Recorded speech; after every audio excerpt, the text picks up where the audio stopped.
अरे भाई, बड़ी भूख लगी है। लंच हो गया है, चल खाना खा के आते हैं। तू क्या लाया है आज लंच में? भाई मैं तो कबाब लाया हूँ और कल मैंने फिश फ्राई खाया था, बड़ा मजेदार था। अरे, तू नॉनवेज खाता है? तुझे पता है नॉनवेज खाना कितनी बुरी बात है? यार अब तू शुरू मत हो कि नॉनवेज नहीं खाना चाहिए और ये हमारे लिए अच्छा नहीं होता। तो वो तो सही बात है। मैं विष्णोई हूँ और हमारे यहाँ 29 नियम हैं, जिसमें से एक मांस नहीं खाना है।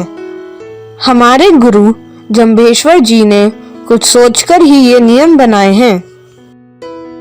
तुझे पता है फिश खाने से आंखों की रोशनी तेज होती है? हाँ होती है, पर वो तो गाजर और आंवला खाने से भी होती है।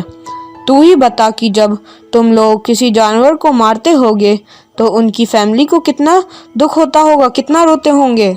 अगर कोई तुझसे तेरी माँ से दूर कर दे, मार दे, तो तेरी मम्मी को कैसा लगेगा? तो पेड़ पौधों में भी तो जीवन है, वो भी तो सांस लेते हैं। हा हा हा हा हा हा। अब बता। वे सांस लेते हैं, उनमें भी जीवन है, पर वो फल या सब्जियां उनका ऐसा हिस्सा नहीं है जो हम तोड़कर नहीं खा सकते। तुझे ज्यादा ही डिबेट करनी है तो मेरे घर आना, मेरी मम्मी तुझे समझाएंगी कि शाकाहारी क्यों अच्छा है।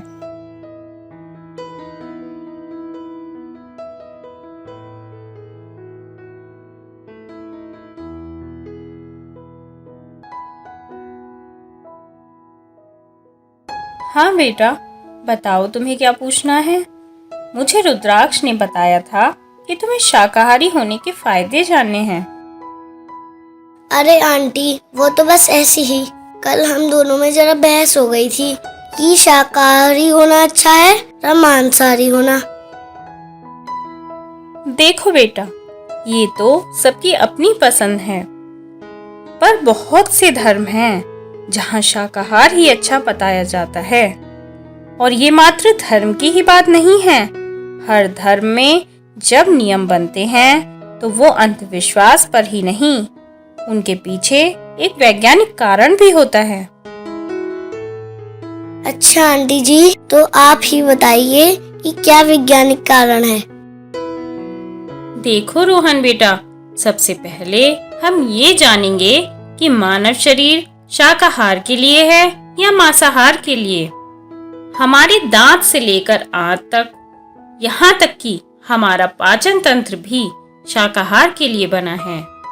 हमारी लार में पाए जाने वाले सभी तत्व शाकाहार के लिए बने हैं। हमारे दांत मांस को चीरने फाड़ने वाले नहीं हैं। जो मांसाहारी जीव हैं, उनमें मांसाहार को गलाने के लिए हाइड्रोक्लोरिक अम्ल का स्राव होता है, लेकिन हमारे पेट में ऐसा नहीं होता।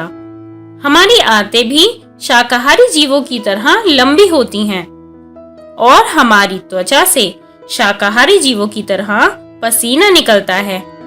अतः प्रकृति ने हमें शाकाहारी ही बनाया है।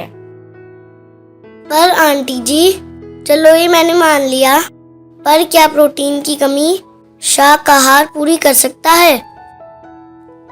बेटा, प्रोटीन तो सोयाबीन के उत्पादों जैसे कि सोया पनीर या सोया मिल्क आदि से और दूध और दालों से भी मिलता है। और नॉन वेजिटेरियन ज्यादा प्रोटीन के लिए जब मांस खाते हैं तो इस अधिक प्रोटीन के चक्कर में kidney stone, heart problem, cancer जैसी बीमारियां होती हैं।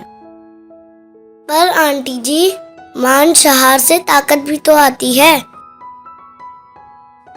बेटा, हाथी, घोड़े ये सब भी तो शाकाहारी होते हैं, क्या इनमें ताकत नहीं होती? और शाकाहारी भोजन तो और जल्दी पचता है और इससे इम्यूनिटी सिस्टम भी अच्छा होता है। और शाकाहारी भोजन में फाइबर भरपूर मात्रा में होता है। अब तो अमेरिका जैसे विकसित देश भी शाकाहार पर जोर दे रहे हैं। तुम्हारे पास तो बायोलॉजी है, मैं तुम्हें एक फैक्ट बताती हूँ। जब जानवरों को मारा जाता है तो भय और पीड़ा के कारण एड्रेनालिन एंजाइम का स्राव होता है। जिसका प्रवाह रक्त धारा में होता है। तो जब इन्हें खाया जाता है तो इनसे जुड़ी हर चीज नकारात्मक हो जाती है। मांसाहार हमारी भावनाओं पर भी असर डालता है। हम बहुत ही शीघ्रता से किसी की जान तो ले सकते हैं, पर क्या हम किसी मृत को जीवन दे सकते हैं? ये भी तो एक सोचने वाली बात है। अतः शाकाहार को अपनाने में ही ज्यादा लाभ है।